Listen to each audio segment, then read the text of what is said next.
The gaze of this pharaoh defies time. Across the centuries, his impassive face delivers the message of a civilization haunted by the beyond. Tutankhamun's mysterious smile reminds us of the riches of ancient Egypt, but his empty eyes speak of death. In 1922, the world was recovering from the Great War.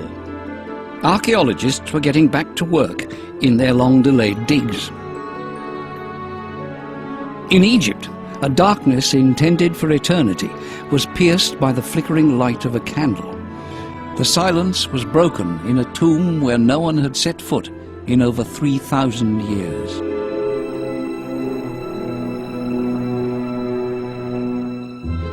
Howard Carter astonished the world.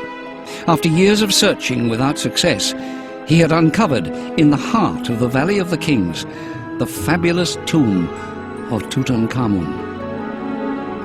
Overnight, the treasures in the young pharaoh's tomb cast their spell on the Western world. In the public mind, Egypt became the country of mysteries, the land where humanity must seek out the keys to its past.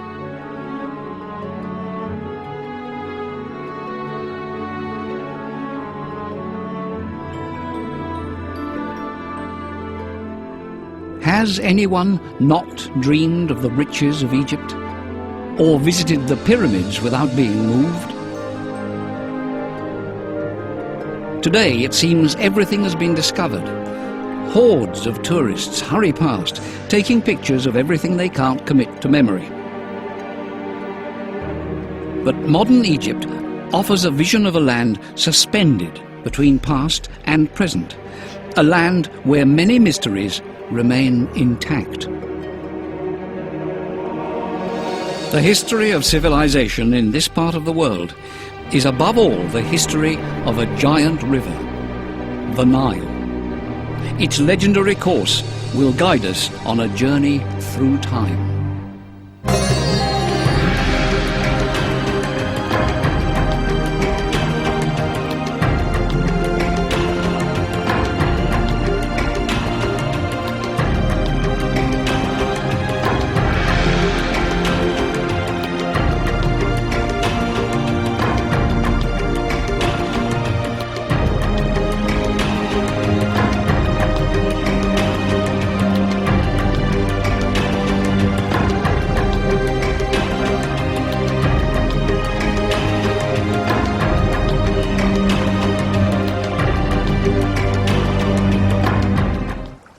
Egypt is a gift of the Nile.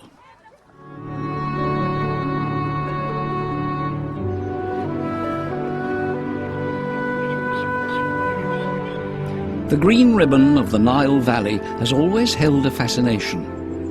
Ancient Greek explorers, accustomed to rivers that flowed from north to south, saw the Nile as a thwarted force of nature. And what a force! It stretches for 6,671 kilometers.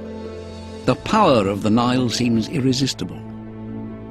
Nomadic hunters were the first humans to appear in the Nile Valley.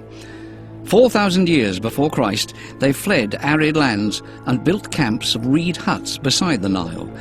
There, over the next 2,000 years, an empire grew and prospered.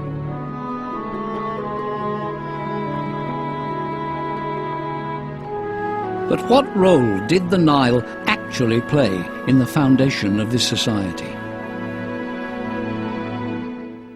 Si vous regardez une photo satellite du nord-est de l'Afrique et que vous voyez le million de kilomètres carrés qui correspond à l'Égypte, vous voyez très bien que le ruban vert de la vallée et le delta ne sont là que parce qu'il y a le fleuve le dessine. Et c'est évident que dans ce désert, c'est la partie la plus orientale du Sahara, dans ce désert il n'y aurait rien s'il n'y avait pas l'eau. Donc le Nil est absolument la vie même de l'Égypte, c'est évident. Et les Égyptiens le transcrivait très bien, puisque quand vous avez des scènes de lustration, de purification, où vous voyez, par exemple, le pharaon qui est purifié par deux divinités qui l'encadrent et qui versent une aiguière le flot de l'eau qui tombe en se croisant sur le corps du roi est fait de petits signes de vie qui se succèdent les uns aux autres, qui s'encastrent. L'eau, c'est la vie. The source of that life is in the mountains of Ethiopia, 2,200 kilometers from the delta. The headwaters of the Blue Nile form a vast lake between the mountains, almost an inland sea. Lake Tana, as it is called, covers 3,500 square kilometers.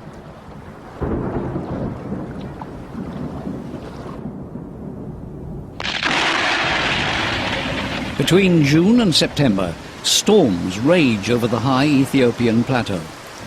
Water streams down the slopes. With the coming of the monsoon, the lake overflows, and the water of the Nile begins its journey down to the plains. Plunging through the smoking water of the Tissisat Falls, it takes a month to cross Ethiopia and Sudan.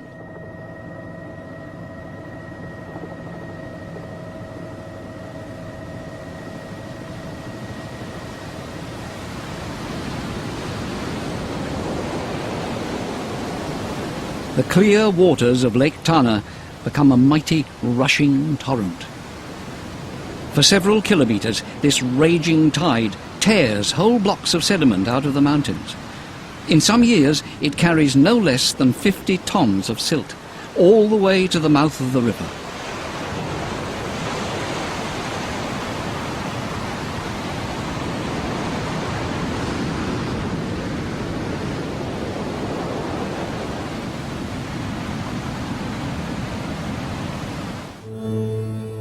In July, when the vast flood reaches Egypt, the scene changes. The Nile is now between 8 and 10 meters deep, and it spreads out across several kilometers of the plain.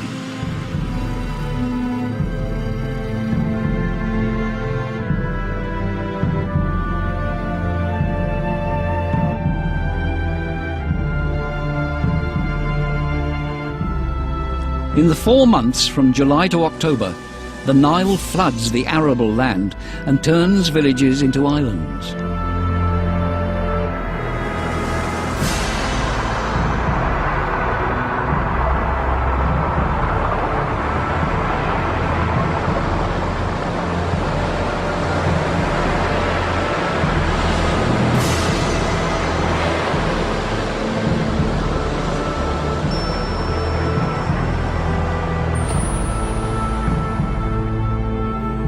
Every year, the Nile widens enormously, at the same time depositing layers of silt that push back the desert.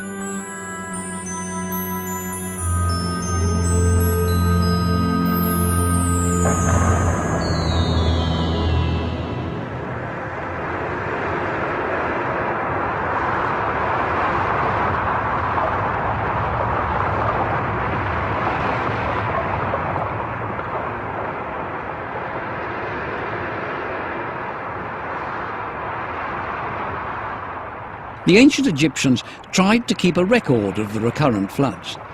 They tried to detect the first signs of the flood by building nilometers to measure increases in the water level. The moods of the Nile were part of daily life. The Egyptians soon realized that the floods could never be controlled. They would have to adapt their sowing and harvesting to the rhythm of the floods.